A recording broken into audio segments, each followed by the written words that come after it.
Hey coucou, cher art journaliste, c'est Marie de l'âme du féminin. Bienvenue dans cette dernière vidéo du journal de Pi, journal de projection, d'intuition, d'introspection 2025. C'est un petit carnet dans lequel je viens y déposer sous forme de couleurs, de formes, de textures, toutes mes intentions et mes intuitions sur la semaine à venir. C'est un petit exercice que je fais qui me permet de créer entre 15 minutes et 1 heure par semaine. Et donc c'est quelque chose qui est assez rapide, qui me permet de me relier à mon intuition et puis dans lequel je m'amuse en fait chaque semaine. Donc là on arrive sur la dernière semaine 2025. La semaine prochaine on arrivera sur la première semaine 2026. Et pour ça, je m'accompagne toujours d'un petit tirage du jeu du tarot des 5 éléments ainsi que du jeu de l'âme des créatifs. Pour cette semaine en tirage, je ne vais pas rentrer dans les détails ici, encore moins aujourd'hui. On est sur la semaine de Noël. Là, j'ai le 6 de bâton qui m'invite à me relier davantage à mon intuition sur les petites choses du quotidien. Là, à faire un peu plus attention à changer plutôt mon langage pour arriver à des actions concrètes. Et enfin, ici, l'as de denier qui est le fait de prendre des décisions pour planter des graines et permettre de donner des directions à venir. Donc c'est bien parce que pour une fin d'année, ça va bien avec la fin d'année, avec la période de Noël. En plus, on est le lendemain du solstice, donc c'est le moment de semer ces graines, ces idées, ces projets. Ça va bien avec ce que je ressens parce que j'ai pas encore réussi à me projeter complètement sur tout ce que je voulais faire en 2026. J'ai un peu commencé, mais voilà, cette semaine, je compte bien prendre le temps pour tout ça. Et pour le jeu de l'âme des créatifs, un jeu qui permet de tirer ses consignes artistiques au sort et qui est disponible dans la boutique exclusivement de lameduféminin.com. Eh bien, j'ai tiré une carte R qui est au départ pour se rallier à ses sensations physiques et c'est carte blanche cette semaine. J'ai pas très souvent des cartes blanches et là je me suis dit c'est parfait pour Noël, le cadeau c'est de faire ce dont j'ai envie. Donc ça prend toujours un petit peu de temps de savoir ce qu'on a envie de faire et là je me suis dit je vais faire simple et efficace. J'ai sorti un tampon un peu météo parce qu'en plus on a une météo très changeante en ce moment. Et je me suis dit que j'allais le coloriser tout simplement avec ici, alors c'est un produit Luminarté, ce sont des aquarelles un peu iridescentes, très brillantes et qui font un effet un peu gloss. Donc c'est iridescent et brillant. On peut avoir du iridescent et mat en finition. Là ça donne l'impression que qu'on met un vernis. Donc je vais utiliser ces petites encres là pour venir coloriser le tampon et puis après je vais voir comment ça évolue. Je me suis dit que là pour cette dernière vidéo, j'allais simplement m'amuser à créer sans trop papoter. Et puis on se retrouve à la fin de la réalisation avec les vœux de bonnes fêtes de fin d'année. Donc à tout à l'heure, à la fin de cette création.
voici la dernière page de cette année 2025 de mon journal de Pi.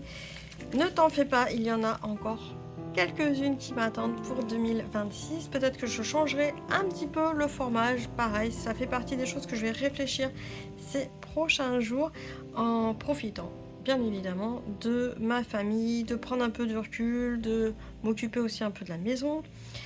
Si tu as des questions, n'hésite pas à me les poser. Je reste quand même un petit peu en veille sur les réseaux, sur toute la partie aussi un peu technique, service après-vente, etc. Donc à ce niveau-là, il n'y a pas de souci. Je suis moins active, mais je suis quand même là. Il n'y a pas de problème. Moi, tout ce que j'ai envie de te dire, c'est bonne fête à toi. Prends ce temps pour toi, t'organiser aussi des moments de pause, des moments de relâchement, des moments de calme. Parce qu'effectivement, on a tendance un peu à courir de partout, à dire qu'il faut préparer à manger, il faut préparer la maison, le foyer, tout ça. Ou parfois, ça dépend aussi des tranches de vie, hein. Des fois, au contraire, c'est beaucoup plus calme. Eh bien, profite de cette période, quoi qu'il se passe, pour t'organiser des temps pour toi, pour pouvoir t'amuser, créer, te ressourcer. Quelle que soit ta façon de te ressourcer, si c'est regarder un téléfilm de Noël, ça marche aussi. Si c'est se balader, voilà, balade-toi. Mais en tout cas, moi, j'ai vraiment cet élan-là de me dire, ok, ça va rouler pour 2026, quoi qu'il se passe, même si tout n'est pas encore bien clair, bien agencé. Et de profiter des petites éclaircies comme ça. Hier, j'ai fait un petit achat compulsif, j'ai acheté une nouvelle étagère et c'était absolument pas prévu, mais d'accepter et d'accueillir ce qui vient. Donc, accepte ce qui vient et je suis sûre que tu passeras d'excellentes fêtes de fin d'année. En tout cas, je te le souhaite, même si des fois on contrôle pas tout, donc on prend ce qui vient. Et puis, je te retrouve très vite, soit dans la boîte mail, soit dès la semaine prochaine, avec un nouveau journal de Pi. Amuse-toi bien et à très bientôt. Ciao, ciao. Et si une simple étincelle suffisait? Une étincelle pour rallumer la flamme créative qui sommeille dans ton âme. Creative Alchemy 2026, c'est ce souffle qui réveille les braises, qui réouvre le chemin vers ta libre expression.